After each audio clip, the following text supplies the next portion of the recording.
കാഴ്ച CPM-ന് ഒരു 35,000 വോട്ട് തന്നെ ഞാൻ എപ്പോഴും ഇത്രേ കാണുന്നുള്ളൂ. UDF-ന് ഒരു 45 വോട്ടും. അപ്പോൾ 35-45 എന്നാൽ 80ആയി. അപ്പോൾ പിന്നെ 80,000 വോട്ട് അപ്പുറത്തുണ്ടാവും. 8-8-16. ആ 80,000 വോട്ട് എന്ന് പറഞ്ഞാൽ 45,000 വോട്ടാണ് UDF-ൻ്റെ സ്ഥാനാർത്ഥിക്ക് അല്ലെങ്കിൽ LDF-ൻ്റെ സ്ഥാനാർത്ഥിക്ക് കിട്ടുന്നെങ്കിൽ ഒരു 10-30,000 വോട്ടിന് ഭൂരിപക്ഷം വരാം. വോട്ടെടുപ്പ് പൂർത്തിയാകുമ്പോഴും വലിയ ആത്മവിശ്വാസത്തിലാണ് PV അൻവർ. അദ്ദേഹം നേരത്തെ പറഞ്ഞ ചില കണക്കുകളുണ്ട്, 75,000 വോട്ട് പിടിക്കും എന്നെല്ലാം കണക്കുണ്ട്. ആ കണക്കിൽ തന്നെ ഉറച്ചു നിൽക്കുന്നുണ്ടോ എന്ന് അദ്ദേഹത്തോട് തന്നെ ചോദിക്കാം. ഇപ്പോൾ വോട്ടെടുപ്പ് പൂർത്തിയായി, ഏതാണ്ട് 73% പോളിംഗാണ് ഔദ്യോഗികമായിട്ടില്ല. എങ്ങനെയാണ് പ്രതീക്ഷ? നല്ല പ്രതീക്ഷയാണ്. 100% ഞങ്ങൾ വിജയിക്കും. 100% വിജയിക്കും. ഒരു തർക്കമോ കാര്യത്തിലില്ല. നമ്മളിപ്പോൾ പോളിംഗ് തുടങ്ങുന്നതിന് മുമ്പ് ഈ സ്ഥാനാർത്ഥി പ്രഖ്യാപനം നടത്തിയത് മുതൽ 75,000 വോട്ട് എന്ന് പറഞ്ഞതാണ്. അപ്പം വോട്ടെടുപ്പ് പൂർത്തിയായി, എല്ലാ കൂടാനേ സാധ്യതയുള്ളൂ. കുറയാനുള്ള സാധ്യത വളരെ കുറവാണ്. നമ്മളൊരു ഏകദേശം കണക്ക് പറഞ്ഞാണ്. വോട്ടെടുപ്പ് നടത്തി, നമ്മളിപ്പോൾ എല്ലാ പഞ്ചായത്തിലും PV നേരിട്ട് പോയി. അപ്പോൾ അവിടെ നിന്ന് കിട്ടുന്ന ഫീഡ്ബാക്ക് എങ്ങനെയാണ്? ഇതേ കണക്കിലേക്ക് എത്തുന്നതാണോ? അവിടെ നിന്നൊക്കെ സത്യത്തിൽ പ്രവർത്തകർ പറയുന്നത് അവരുദ്ദേശിച്ചതിനേക്കാളിലുമുള്ള റിസൾട്ട് ഉണ്ടായിട്ടുണ്ടെന്നുള്ളതാണ്. അവരിപ്പോഴാണ് അത് കാണുന്നത്. പക്ഷെ ഞാൻ കുറേ മുമ്പ് കണ്ടിട്ടുണ്ട്. അതെല്ലാം കാൽക്കുലേറ്റ് ചെയ്തിട്ടാണ് നമ്മളൊരു 75,000 വോട്ട് നമ്മൾ പിടിക്കുമെന്ന് പറയുന്നത്. 75,000 പിടിച്ചാൽ എത്ര ഭൂരിപക്ഷത്തിനായിരിക്കും വിജയം ഉണ്ടാവുക?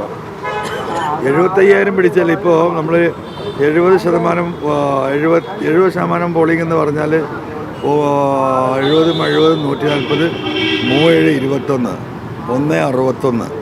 അതിലേക്ക് ഒരു 5% കൂടി കൂട്ടിയാൽ 5, 10, ഒരു 1,70,000 വോട്ടാണ് പരമാവധി പോൾ ചെയ്യാൻ പോകുന്നത്. ഈ 1,70,000 വോട്ടിൽ ഒരു 10,000 വോട്ട് എല്ലാം കൂടെ SDPI, BJP, നോട്ട, പിന്നെ ആളുകൾ തെറ്റ് ചെയ്യുന്നവർക്ക് ഒരു 10,000 വോട്ട്. അപ്പം ഒരു 160, 165. ഈ 165 3ആയിട്ട് ഡിവൈഡ് ചെയ്ത് പോവുകയാണ്.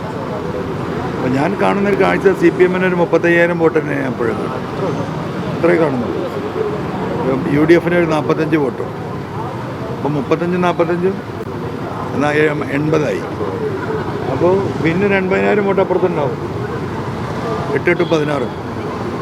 ആ 80,000 വോട്ട് എന്ന് പറഞ്ഞാൽ 45,000 വോട്ടാണ് UDF-ൻ്റെ സ്ഥാനാർത്ഥിക്ക് അല്ലെങ്കിൽ LDF-ൻ്റെ സ്ഥാനാർത്ഥിക്ക് കിട്ടുന്നെങ്കിൽ ഒരു 10-30,000 വോട്ടിന് ഭൂരിപക്ഷം വരാം. കുറച്ച് പ്രതീക്ഷയാണ്. കണക്കാണ് അത്, നമ്മളൊരു ഒബ്സർവേഷൻ കണക്കാണ്. അതിലിപ്പോൾ നമ്മളിപ്പോൾ ഇങ്ങനെ കറക്റ്റായിട്ട് പെന്നിൽ എഴുതി കൂട്ടിയിട്ടല്ലല്ലോ പറയുന്നത്. ഒരു മനുഷ്യൻ്റെ മാനസികാവസ്ഥയും ഇവിടുത്തെ സാഹചര്യങ്ങളും ട്രെൻഡും നമ്മളോട് ഒരു മുൻപരിചയമൊക്കെ വെച്ചിട്ടല്ലേ. പിന്നെ ഇപ്പോൾ ഒന്നായിട്ട് ആളുകൾ പറ്റിക്കോ? ഒരിക്കലും അങ്ങനെ പറ്റിക്കപ്പെടില്ലല്ലോ. ഇതാണൊരു സിറ്റുവേഷൻ എനിക്ക് മനസ്സിലാവുന്നത്. പോളിംഗ് ശതമാനം എങ്ങനെ വിലയിരുത്തുന്നു? നല്ല പോളിംഗ് ശതമാനമാണ്. ഉപതെരഞ്ഞെടുപ്പ് കൂടിയാണ്. അല്ല, അങ്ങനെ പോളിംഗ് ശതമാനം അത് കുറയില്ല. കാരണം ഉപതെരഞ്ഞെടുപ്പിൽ പോളിംഗ് ശതമാനം കുറയുമെന്ന് പറയുന്നതിന് ഒരുപാട് കാരണം ഉണ്ടാവും. ഇവിടെ PV അൻവർ രാജിവെച്ചത് ശരിയാണെന്ന് ജനങ്ങൾ അടിവരയിട്ട് പറയാണ്. മനസ്സിലായില്ലേ? ഞാൻ എൻ്റെ വീട്ടിലെ കാര്യത്തിലോ അല്ലെങ്കിൽ എനിക്കൊരു ലാഭക്കച്ചവടത്തിനോ ഒരു മുന്നണിയിൽ നിന്ന് രാജിവെച്ച് മറ്റേ മുന്നണിയിൽ ചേർന്ന് മന്ത്രിയാനൊക്കെ ആളുകൾ രാജിവെക്കലുണ്ട്. ഞാൻ അതിന് രാജിവെച്ചല്ല. അത് മത്സരിക്കാൻ പോലും ഇല്ല എന്ന് പറഞ്ഞാൽ എന്നെ മത്സരത്തിലേക്ക് പെടലി പിടിച്ച് തള്ളി വിട്ടതാ ആര്? പ്രതിപക്ഷ നേതാവ്. അപ്പോൾ ഞാനൊരു ലാഭക്കച്ചവടത്തിനല്ല, എനിക്കിതുകൊണ്ട് മുഴുവൻ നഷ്ടമാണെന്നും ഞാൻ ജനങ്ങളോടൊപ്പം നിന്നിട്ടുണ്ടെന്നും ജനങ്ങൾക്കറിയാലോ. അതൊക്കെ ആളുകൾ കണക്കാക്കുമെന്ന് തന്നെയാണ് ഞാൻ കണക്കൂട്ടുന്നത്. ഈ കണക്ക് വെച്ച് സ്വാഭാവികമായിട്ടും UDF ആയിരിക്കും 2ാം സ്ഥാനത്ത് വരിക. LDF-ൻ്റെ വോട്ടാണ് കൂടുതൽ PV അൻവർ പിടിച്ചിട്ടുള്ളത്. അല്ല, തകർച്ച വരെ CPM-നാണ്. അത് തർക്കമൊന്നുമില്ല. തകരാൻ പോകുന്നത് CPM. അത് നിലമ്പൂരിൽ മാത്രമല്ല, കേരളത്തിലാകുണ്ട്. ഈ പിണറായിസം എന്ന് പറയുന്നത് കമ്മ്യൂണിസ്റ്റ് പാർട്ടിക്ക് ബാധിച്ചിട്ടുള്ള ക്യാൻസറാണ്. ആ ക്യാൻസർ നമുക്ക് ചില അവയവങ്ങളിൽ ക്യാൻസർ വന്നാൽ നമ്മളത് മുറിച്ച് മാറ്റിയാൽ ആ മനുഷ്യനെ രക്ഷിക്കാൻ പറ്റും. അപ്പോൾ ഈ പിണറായിസം എന്ന ക്യാൻസറിന് അതിനെ വെട്ടിമാറ്റാൻ പാർട്ടി ലീഡർഷിപ്പ് തീരുമാനിച്ചില്ലെങ്കിൽ തകർന്ന് തരിപ്പണമാകും. അത് കേരളത്തിലൊട്ടാകെ അങ്ങനെയാണ്.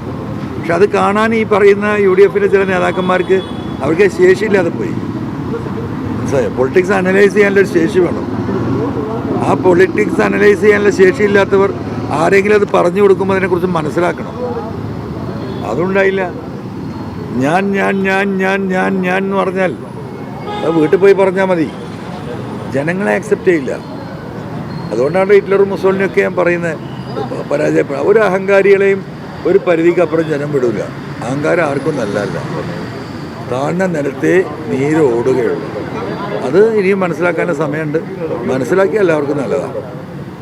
എന്തായാലും നേരത്തെയുള്ള വിജയപ്രതീക്ഷയിലെ ഉറച്ച വിജയപ്രതീക്ഷ വീണ്ടും ആവർത്തിക്കുകയാണ്. വോട്ടെടുപ്പ് പൂർത്തിയായി പോളിംഗ് ശതമാനം വിലയിരുത്തി തന്നെ പി വി അൻവർ ആവർത്തിക്കുകയാണ്. അദ്ദേഹത്തിന് ലഭിക്കുന്ന വോട്ട് 70,000-ന് മുകളിലേക്ക് പോകും എന്നാണ് അദ്ദേഹത്തിന് നാടൻ കണക്ക് വെച്ച് പറയുന്നത്. എന്തായാലും 23 വരെ കാത്തിരിക്കേണ്ടി വരും.